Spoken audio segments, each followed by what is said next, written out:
పుట్టడానికి సమయం ఉందా? చెప్పండి. చనిపోవడానికి, తినడానికి సమయం ఉందా? ఎప్పుడు పెడితే అప్పుడు తినేస్తారా? నిద్రపోవడానికి సమయం ఉందా? చెప్పండి.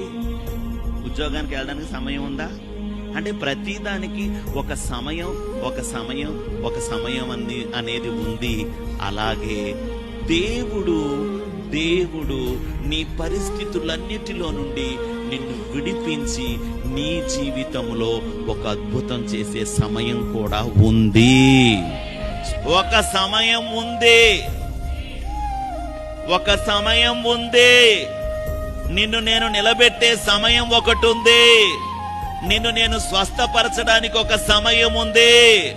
నిన్ను ఆశీర్వదించడానికి, అభివృద్ధి పరచడానికి ఒక సమయం ఉంది. నువ్వు కోరుకున్నట్టుగా నీకు చక్కటి అద్భుతం చేయడానికి ఒక సమయం ఉంది. నా సమయం ఉంది. నా సమయములో నీ పట్ల, నీ కుటుంబం పట్ల, నీకిచ్చిన సంతానము పట్ల నేను తప్పకుండా అద్భుతం చేస్తాను.